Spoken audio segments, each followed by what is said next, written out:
सावन आ गया है, हर तरफ शिव के जय घोष हैं। हर मंदिर में जलाभिषेक हो रहा है, हर भक्त के हाथ में बेलपत्र है, दूध है, गंगा जल है।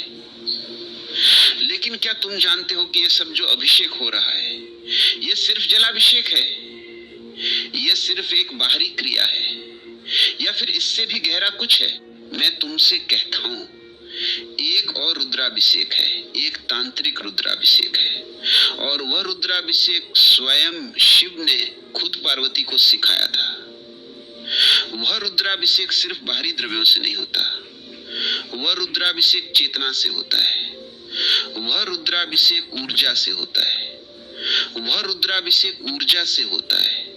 और वही रुद्राभिषेक आज के समय में सबसे ज्यादा जरूरी है, क्योंकि आज का युग कलयुग है। आज के समय में बाहरी क्रियाएं कम प्रभावी हैं। आज के समय में भीतरी क्रियाएं ही असर दिखाती हैं। आज के समय में तांत्रिकी विधि काम करती है, क्योंकि तंत्र का मतलब है विधि, तकनीक, विज्ञान। और जब तुम विज्ञान को समझ लेते हो तो फिर तुम्हारी साधना कभी विफल नहीं होती। लेकिन एक बात समझो, तंत्र का अर्थ कुछ और ही है। तंत्र का अर्थ नहीं है जादू टोना, नहीं है काला जादू, नहीं है किसी को नुकसान पहुंचाना। तंत्र का अर्थ है विधि, तकनीक, साधना का वैज्ञानिक तरीका। जब शिव ने पार्वती को तंत्र सिखाया तो उन्होंने उसे चेतना का विज्ञान सिखाया, उन्होंने उसे ऊर्जा का विज्ञान सिखाया, उन्होंने उसे आत्मा का विज्ञान सिखाया। तो आज मैं तुम्हें वही तांत्रिक विधि बताऊंगा जो शिव ने पार्वती को सिखाई थी। वह विधि जो सावन में रुद्राभिषेक को और गहरा और शक्तिशाली और प्रभावी बनाती है। वह विधि जो तुम्हारी साधना को उसके चरम पर ले जाती है। वह विधि जो तुम्हारी चेतना को शिव की चेतना से जोड़ती है। लेकिन इसके लिए तुम्हें पहले समझना होगा रुद्र क्या है, अभिषेक क्या है और तंत्र क्या है।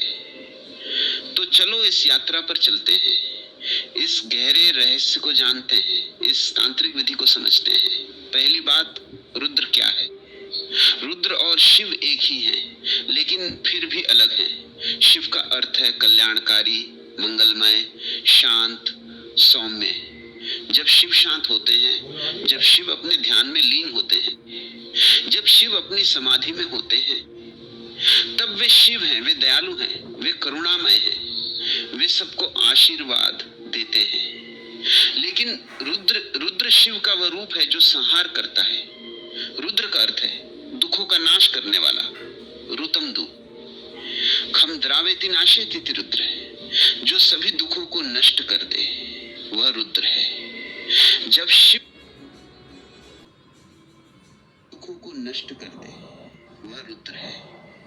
जब शिव को क्रोध आता है, जब शिव को प्रलय करनी होती है, जब शिव को अधर्म का नाश करना होता है, तब वे रुद्र हो जाते हैं। और रुद्राभिषेक का अर्थ है रुद्र का अभिषेक करना, यानी भगवान शिव के उस रौद्र रूप को शांत करना, उन्हें प्रसन्न करना, उनकी कृपा प्राप्त करना। जब तुम रुद्राभिषेक करते हो तो तुम शिव के संहारक रूप को शांत करते हो, तुम उनके क्रोध को शांत करते हो, तुम उनकी प्रलयकारी ऊर्जा को अपने लिए कल्याणकारी बनाते हो। ये बहुत गहरा है। समझो, जीवन में दो तरह की ऊर्जाएं हैं, सृजन और संहार। सृजन नई चीजें बनाता है, संहार पुरानी चीजों को नष्ट करता है। लेकिन दोनों जरूरी हैं। बिना संहार के सृजन नहीं हो सकता, बिना पुराने को नष्ट किए नया नहीं बन सकता। इसलिए जब तुम रुद्राभिषेक करते हो तो तुम उस संहारक ऊर्जा को नियंत्रित करते हो, तुम उसे अपने लिए काम में लाते हो। तुम अपने पुराने कर्मों, पुराने पापों, पुराने दोषों को नष्ट करते हो और नए जीवन, नई चेतना, नई ऊर्जा का सृजन करते हो। शास्त्रों में कहा गया है कि रुद्राभिषेक से सभी पाप नष्ट हो जाते हैं। रुद्राभिषेक से ग्रहों के दुष्प्रभाव शांत होते हैं। रुद्राभिषेक से स्वास्थ्य, दीर्घायु, समृद्धि और मानसिक शांति प्राप्त होती है। रुद्राभिषेक से संतान प्राप्ति की इच्छा पूरी होती है।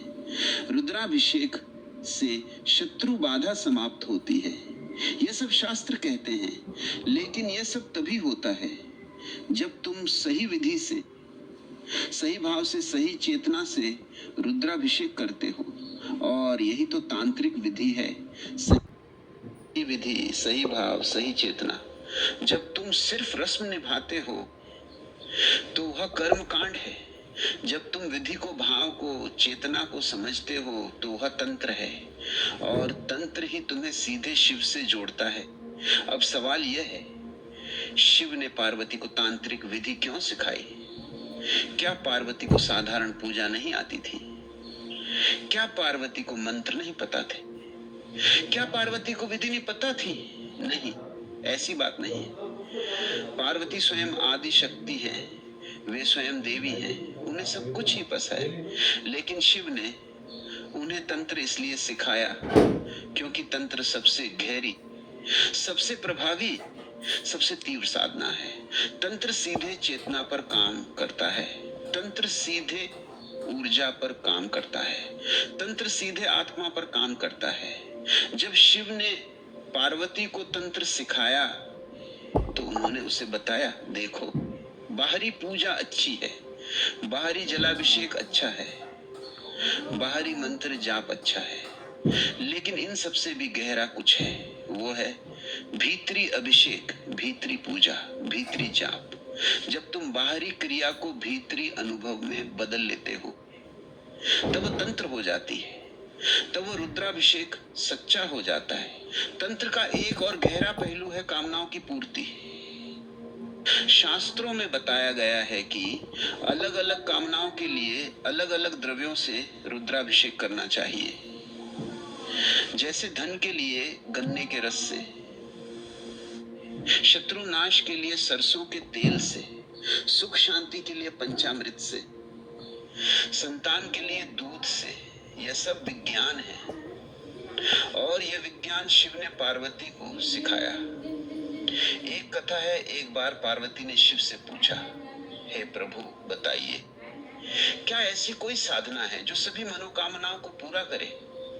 क्या ऐसी कोई विधि है जो सभी दुखों को दूर करे? क्या ऐसी कोई क्रिया है जो सभी बाधाओं को समाप्त करे? शिव ने कहा, हाँ, ऐसी साधना है, वह है रुद्राभिषेक। जब तुम शुद्ध चेतना के साथ, शुद्ध भाव के साथ, शुद्ध मंत्रों के साथ रुद्राभिषेक करते हो, ये रुद्र विषपिताएं उदकमाए रुद्र रे दुसाधना ए आया दे दे ये रुद्र विषे ये दिकोए तात्रे ते ये बिदे ये बिदे दे ये तो रुद्र दे कोई दे दे दे पहली बात शिवलिंग का है। पांच शिवलिंग में सबसे उत्तम है, पांच शिवलिंग में विशेष तो दे पांच दिशाएं सुदेव जे उदे उसकी उसदी काते उदी बाधी उसदे शिवलिंग उदी वो दे ना जाए तो दिथे तो उच्छा ये रुद्र भी ये किया जाए, लेकिन तांत्र भी रुद्र जे ये का सबसाए ये रुद्र उची ये रुद्र भी आए रुद्र भी से तो तरीका तो दिए तो सामान रुद्र बीजे ने दी दूधे पादे रुद्र बीजे ने रुद्र दे ओती दे ओते रुद्री दे दे दूधी दे बीजे ने ओदे बीजे ने दीदे आने ओदे दे ओती दे ओ दीदी सुदी ओनो दे ये तुटी दे दादे उदसुदे ए तादे उदीदे उदीदी दे उदीदी दादे पात फुटी नेज खियाए इदी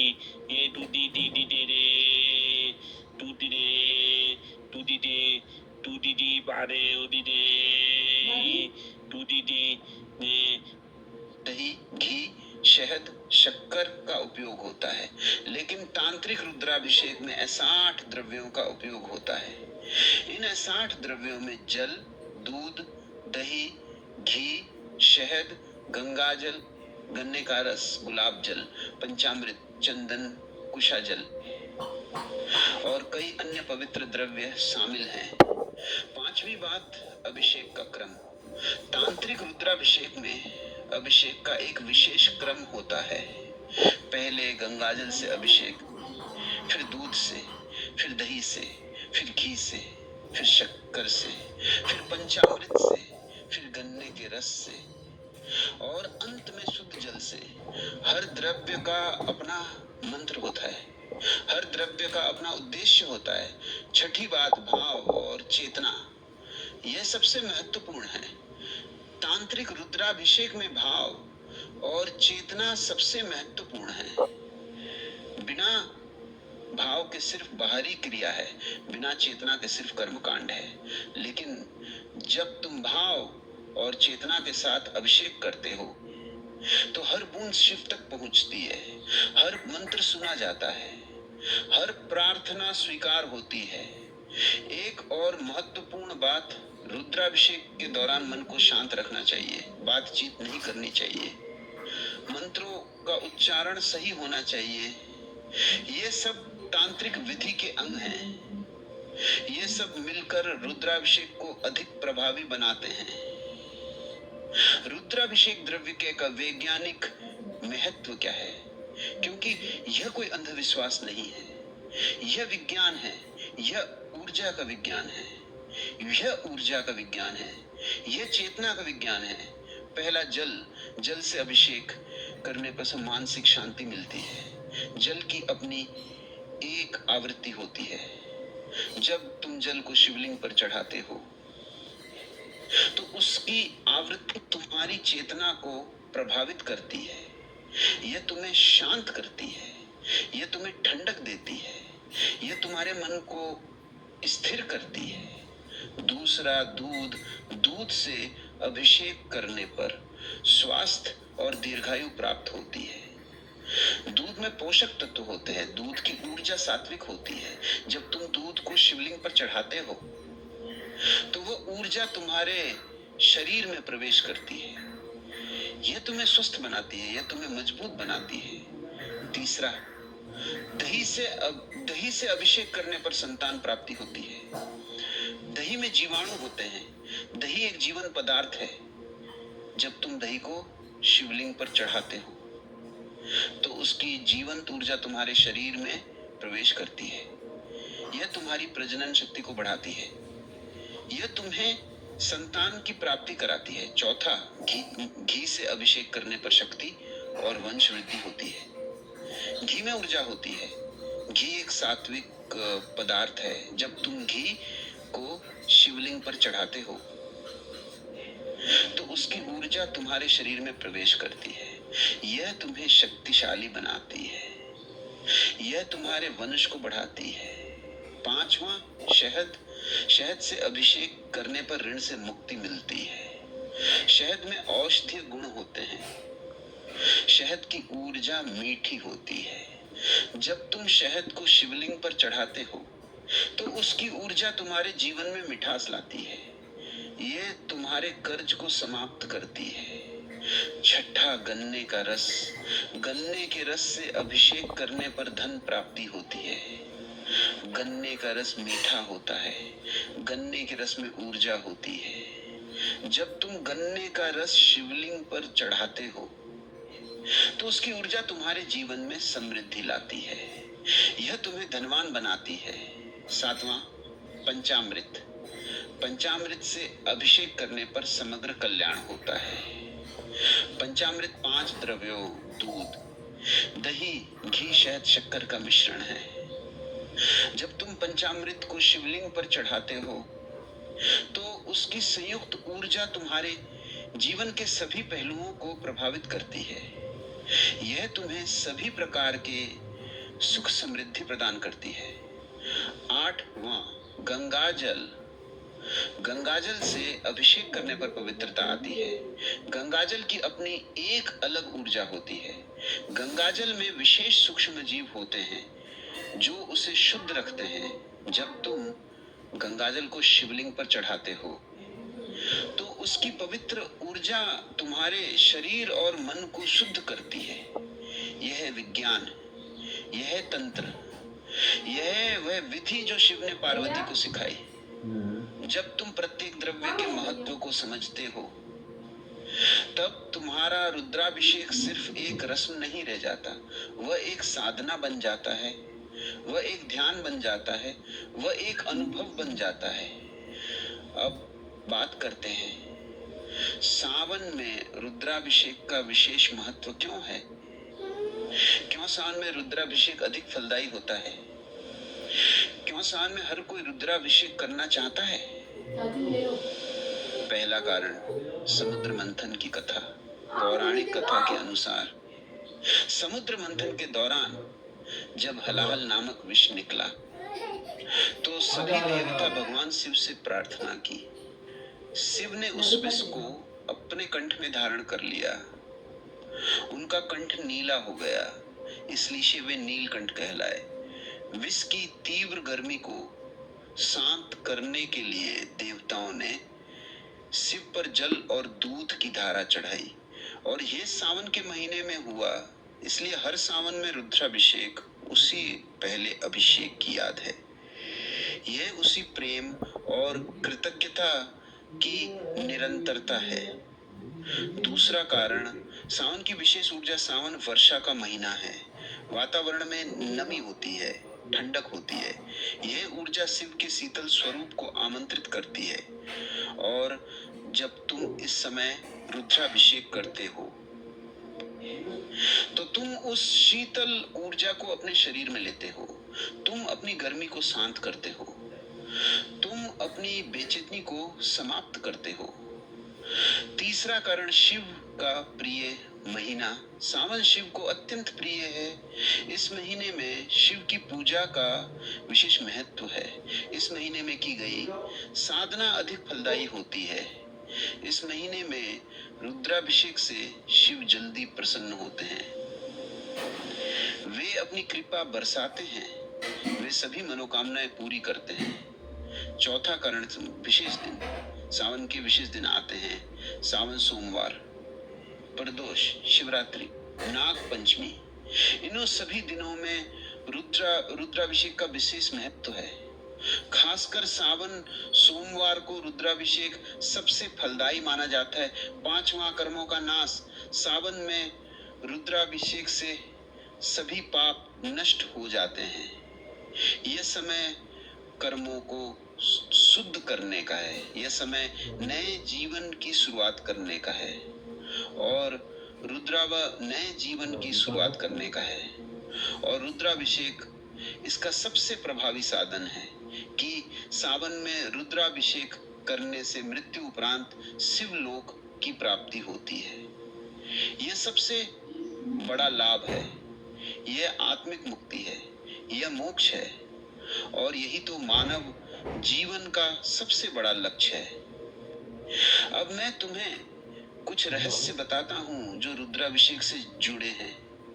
ये रहस्य सामान्य लोगों को नहीं पता। ये रहस्य केवल यथा साधकों को पता है।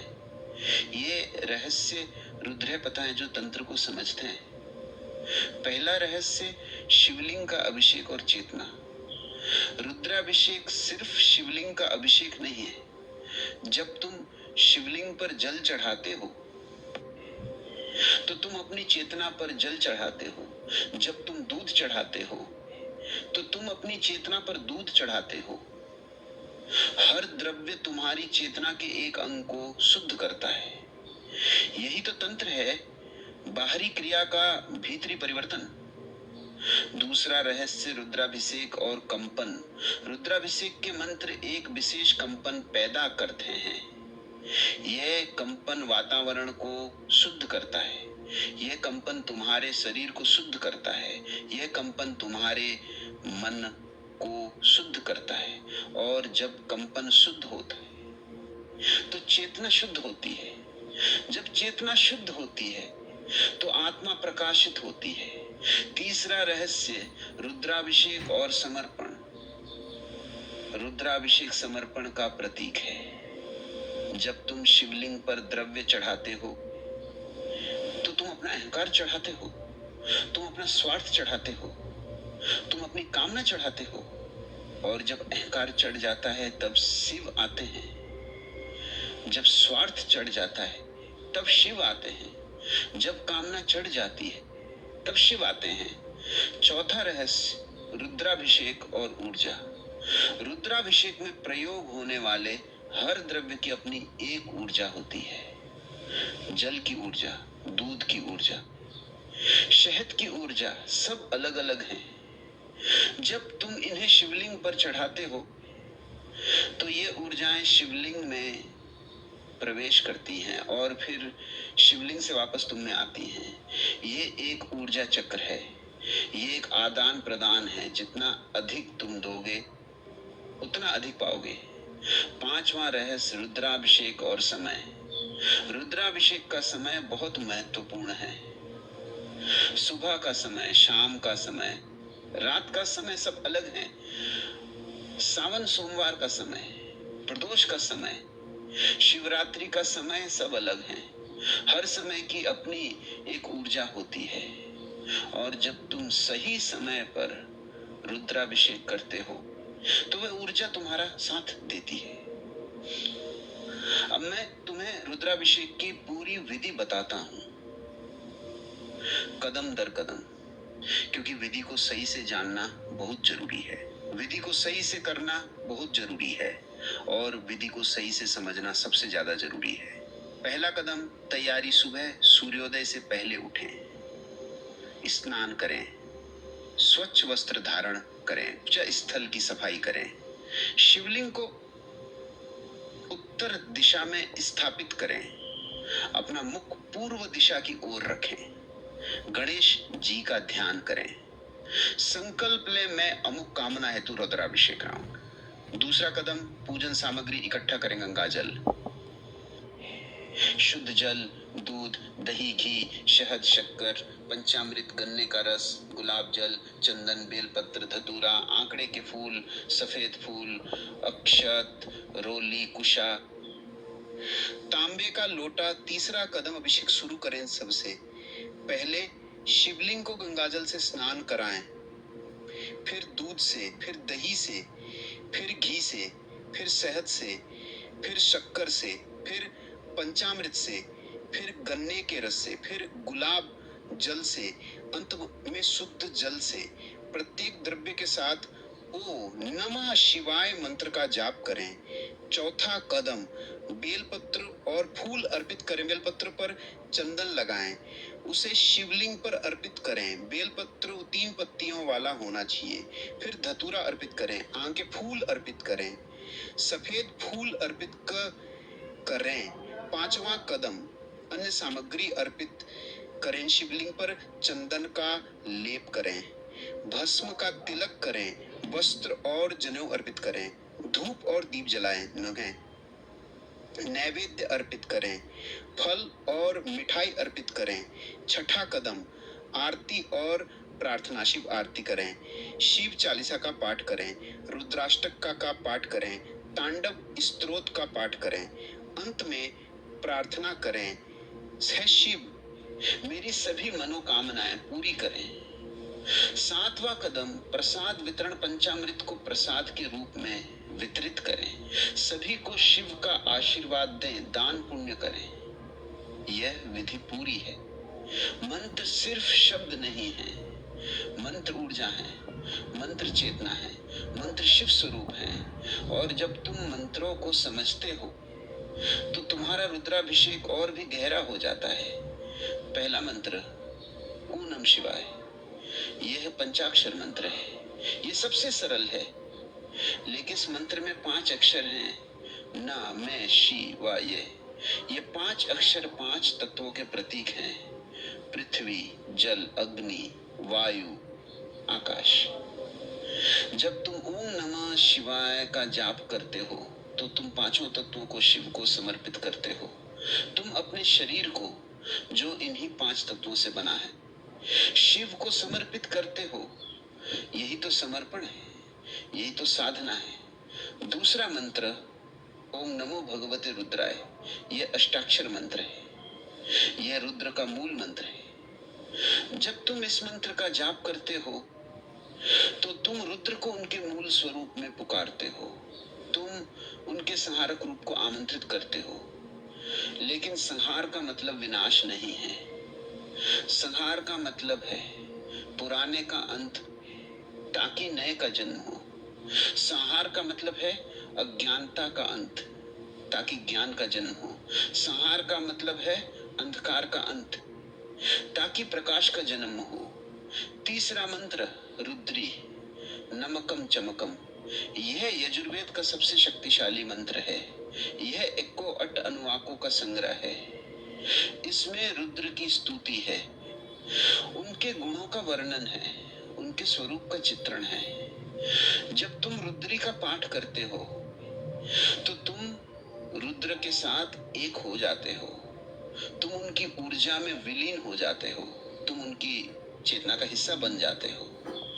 चौथा मंत्र ओ त्र्यंबकम यजामहे सुगंधिम पुष्टिवर्धनम उर्वारुकमेव बंधनान मृत्युर्मुक्षयमामृतात्। यह महामृत्युंजय मंत्र है। यह मृत्यु को जीतने का मंत्र है। जब तुम इस मंत्र का जाप करते हो तो तुम मृत्यु के भय को समाप्त करते हो। तुम जीवन की अनंतता को अनुभव करते हो। तुम मृत्यु को नहीं बल्कि अमरता को पुकारते हो। 5वां मंत्र हो नमो रुद्राय महादेवाय। यह रुद्र का सबसे सरल और सबसे प्रभावी मंत्र है। जब तुम इस मंत्र का जाप करते हो तो तुम रुद्र को उनके महान स्वरूप में पुकारते हो। तुम उनकी विशालता को नमन करते हो। तुम उनकी अनंतता को स्वीकार करते हो। मैं तुम्हें एक बात और बताता हूँ, मंत्रों का सही उच्चारण बहुत महत्वपूर्ण है। मंत्रों का सही उच्चारण ही उन्हें शक्तिशाली बनाता है। गलत उच्चारण से मंत्रों की शक्ति कम हो जाती है। इसलिए मंत्रों को सीखो, उनका सही उच्चारण सीखो और फिर जाप करो। और एक और बात, मंत्रों का जाप करते समय मन को एकाग्र रखो। मंत्रों का जाप करते समय शिव का ध्यान करो। मंत्रों का जाप करते समय अपनी चेतना को शिव में विलीन करो। जब मन एकाग्र होता है तो मंत्र प्रभावी होते हैं। जब ध्यान होता है तो मंत्र काम करते हैं। जब चेतना विलीन होती है तो मंत्र फल देते हैं। एक बार एक साधक ने रुद्राभिषेक किया। उसने मंत्रों का जाप किया, लेकिन उसका मन कहीं और था। वो अपनी नौकरी के बारे में सोच रहा था। वो अपनी चिंताओं के बारे में सोच रहा था। उसने रुद्राभिषेक तो किया, लेकिन उसे कोई फल नहीं मिला। वह निराश हो गया। तब एक संत ने उससे कहा, तुमने मंत्रों का जाप तो किया, लेकिन तुम्हारा मन मंत्रों में नहीं था। तुमने रुद्राभिषेक तो किया, लेकिन तुम्हारी चेतना रुद्र में नहीं थी। तुमने द्रव्य तो चढ़ाए, लेकिन तुम्हारा भाव नहीं था, इसलिए तुम्हें फल नहीं मिला। अब जाओ, एक बार फिर रुद्राभिषेक करो। इस बार पूरा मन लगाकर करो, पूरी चेतना लगाकर करो और देखो क्या होता है। उस साधक ने ऐसा ही किया। उसने पूरा मन लगाकर, पूरी चेतना लगाकर रुद्राभिषेक किया और उसे सब कुछ मिल गया। जो वह चाहता था वह सब उसे मिल गया। ये कथा बहुत महत्वपूर्ण है। ये बताती है कि केवल बाहरी क्रिया से काम नहीं चलता, भीतरी भाव चाहिए। केवल मंत्रों से काम नहीं चलता, चेतना चाहिए। केवल द्रव्यों से काम नहीं चलता, श्रद्धा चाहिए। जब भाव चेतना और श्रद्धा एक साथ होते हैं, तब रुद्राभिषेक सफल होता है। रुद्राभिषेक के लिए कौन से दिन और समय विशेष है? क्योंकि समय और दिन का भी बहुत महत्व है। जब तुम सही समय पर, सही दिन पर रुद्राभिषेक करते हो तो उसका फल कई गुना बढ़ जाता है। पहला सावन सोमवार, सावन के हर सोमवार का विशेष महत्व है। सोमवार शिव का दिन है और सावन में सोमवार का महत्व और भी बढ़ जाता है। इस दिन रुद्राभिषेक करने से सभी मनोकामनाएं पूरी होती हैं, सभी बाधाएं समाप्त होती हैं, सभी दुख दूर होते हैं। दूसरा, प्रदोष काल। प्रदोष काल शिव को अत्यंत प्रिय है। सूर्यास्त से पहले और बाद के 3 घंटे, इस समय रुद्राभिषेक करने से विशेष फल मिलता है। यह समय शिव के तांडव का समय है। इस समय शिव नृत्य करते हैं और इस समय रुद्राभिषेक करने से शिव नृत्य में शामिल होने का सौभाग्य मिलता है। महाशिवरात्रि और श्रावण शिवरात्रि। सावन में शिवरात्रि का बहुत महत्व है। इस दिन रुद्राभिषेक करने से सभी पाप नष्ट हो जाते हैं। चौथा, अमावस्या और पूर्णिमा। पूर्णिमा, अमावस्या और पूर्णिमा और चिकिरिमा का विशेष महत्व है। इन दिनों चंद्रमा का प्रभाव अधिक होता है और चंद्रमा मन को नियंत्रित करता है। इसलिए इन दिनों रुद्राभिषेक करने से मन शांत होता है, चिंताएं समाप्त होती, मानसिक संतुलन प्राप्त होता है। पांचवा, नाग पंचमी। सावन में नाग पंचमी आती है। इस दिन नागदंश शिव को अत्यंत प्रिय है।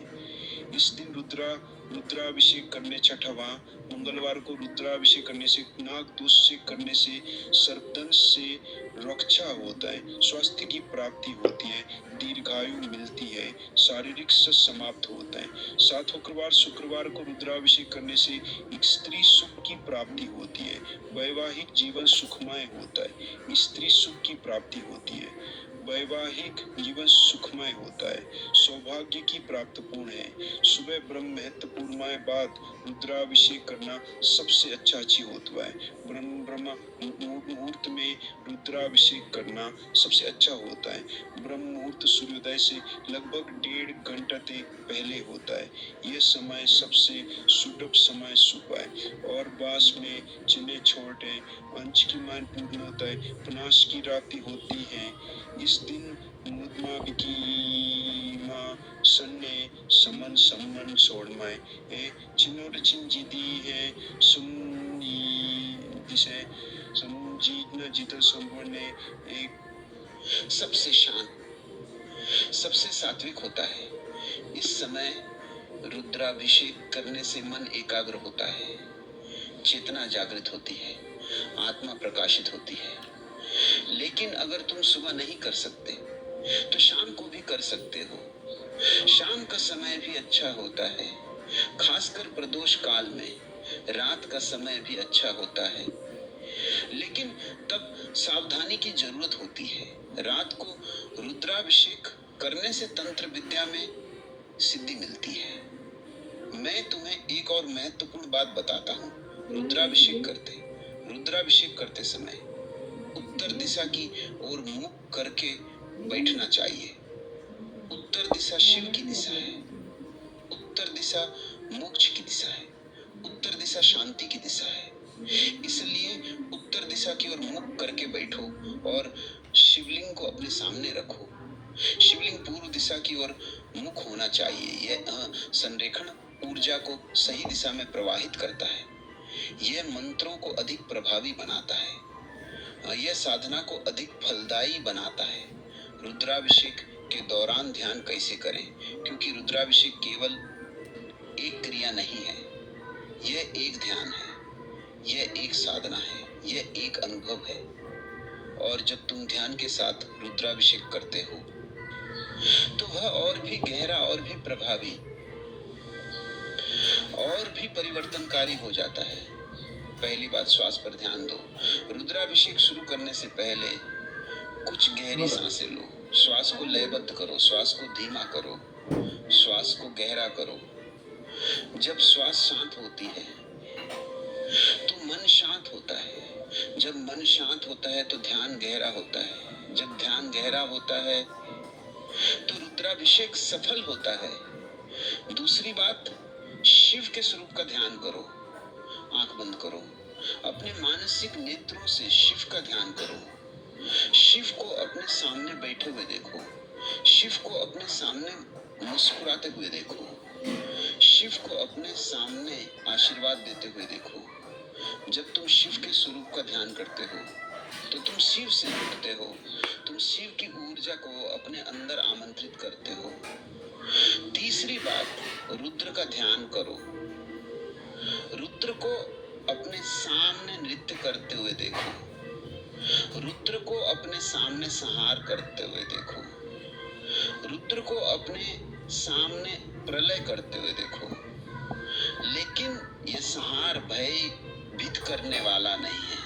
यह संहार शुद्धि करने वाला है। संहार रचना करने वाला है। यह संहार नवीनीकरण करने वाला है। चौथी बात, प्रत्येक द्रव्य के साथ ध्यान करो। जब तुम जल चढ़ाते हो तो सोचो मैं अपने सारे पापों को जल से धो रहा हूँ। जब तुम दूध चढ़ाते हो तो सोचो मैं अपनी कामनाओं को शिव को समर्पित कर रहा हूँ। जब तुम शहद चढ़ाते हो तो सोचो मैं अपने जीवन को मीठा बना रहा हूँ। इस तरह हर द्रव्य एक ध्यान बन जाता है। हर क्रिया एक साधना बन जाती है। पांचवी बात, मंत्र जाप के साथ ध्यान करो। जब तुम मंत्र जाप करते हो तो मंत्र के अर्थ पर ध्यान दो। मंत्र के कंपन पर ध्यान दो। मंत्र की ऊर्जा पर ध्यान दो। जब तुम मंत्र के अर्थ पर ध्यान देते हो तो मंत्र जीवंत हो जाता है। जब तुम मंत्र के कंपन पर ध्यान देते हो तो मंत्र शक्तिशाली हो जाता है। जब तुम मंत्र की ऊर्जा पर ध्यान देते हो तो मंत्र तुम्हारा हिस्सा बन जाता है। छठी बात, अभिषेक के बाद ध्यान करो। अभिषेक के बाद कुछ समय के लिए मौन बैठो। आंख बंद करो। महसूस करो कि शिव तुम्हारे भीतर है। महसूस करो कि शिव तुम्हारे आसपास है। महसूस करो कि शिव तुम ही है। जब यह अनुभूति होती है तो रुद्राभिषेक पूरा होता है। जब यह अनुभूति होती है तो साधना सफल होती है। जब यह अनुभूति होती है तो परिवर्तन होता है। एक बार एक भक्त ने रुद्राभिषेक किया। उसने सारी विधि सही से की। उसने सारे मंत्र सही से बोले। उसने सारे द्रव्य सही से चढ़ाए, लेकिन उसने ध्यान नहीं किया। उसका मन इधर उधर भटक रहा था। उसे कोई अनुभव नहीं हुआ। उसे कोई परिवर्तन नहीं हुआ। फिर एक गुरु ने उसे बताया, तुमने रुद्राभिषेक तो किया लेकिन ध्यान नहीं किया। तुमने विधि तो की लेकिन चेतना नहीं जगाई। तुमने द्रव्य तो चढ़ाए लेकिन भाव नहीं लाया। अब जाओ, एक बार फिर रुद्राभिषेक करो। इस बार ध्यान करो। इस बार भाव लाओ। उस भक्त ने ऐसा ही किया। उसने ध्यान के साथ रुद्राभिषेक किया, चेतना के साथ किया, भाव के साथ किया, और उसे वह अनुभव हुआ जिसकी उसे तलाश थी। उसे वह परिवर्तन हुआ जिसकी उसे आवश्यकता थी। अब मैं तुम्हें रुद्राभिषेक के अद्भुत लाभ बताता हूँ। ये लाभ केवल मानसिक नहीं है, ये लाभ आध्यात्मिक हैं। ये लाभ चेतना से जुड़े हैं। ये लाभ आत्मा से जुड़े हैं। पहला लाभ, पापों का नाश। रुद्राभिषेक से सभी पाप नष्ट हो जाते हैं। पाप का मतलब है बुरे कर्म, बुरे विचार, बुरे शब्द, बुरी भावनाएं। जब तुम रुद्राभिषेक करते हो, लाभ ही चश्मा होती, बात चिंताएं उन्नति मेरी बुद्धि से दूसर दे सपदी दे दी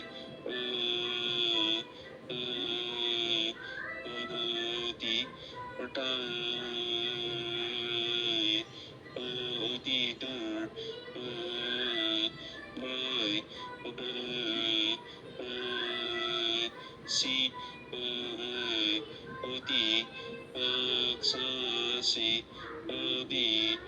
चिंता ओति ओति वाति ओति साति ओति ओति ओति ओति ओदखि अजाजोति ओरोति ओसिदोति ओति ओदजाजोति ओति ओति ओबसे उसके पास को उदिताज उसकी उटकी उस्तास्की था उसकी था इमासी बुडबचे बुकेते उडोती किसी उडोची करप उदी उदी उदी उदी पटाती उदी उदी उदी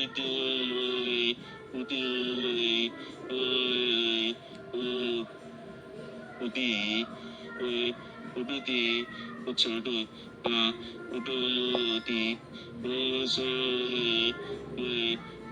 उडोती उडोती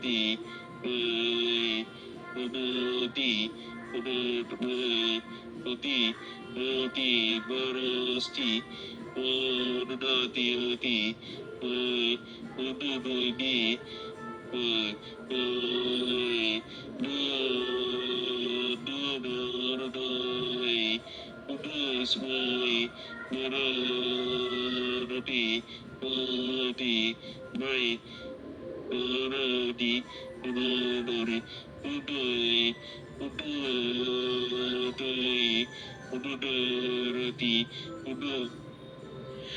सब ठीक हो जाएगा। उसने रुद्राभिषेक किया, उसने पूरी श्रद्धा से किया, उसने पूरे विश्वास से किया।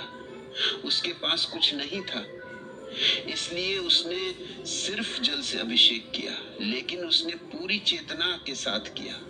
कुछ दिनों बाद उसकी पत्नी ठीक हो गई, उसके बच्चों को खाना मिलने लगा, उसे नौकरी मिल गई, उसका जीवन बदल गया। उसने फिर से रुद्राभिषेक किया।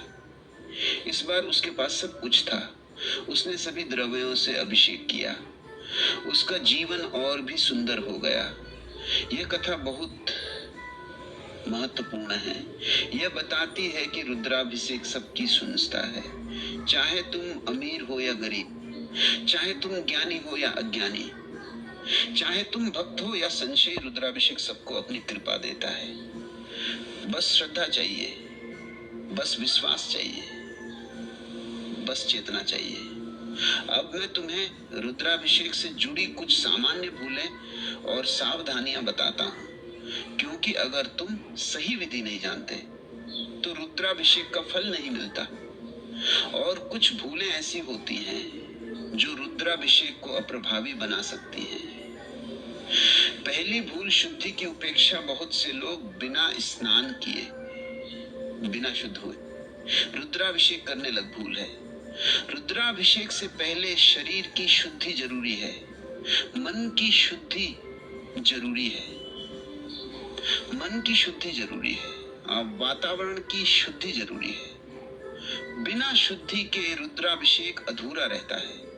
दूसरी भूल, मंत्रों का गलत उच्चारण। बहुत से लोग मंत्रों का सही उच्चारण नहीं जानते, वे जैसे तैसे मंत्र बोल देते हैं। यह भी एक बड़ी भूल है।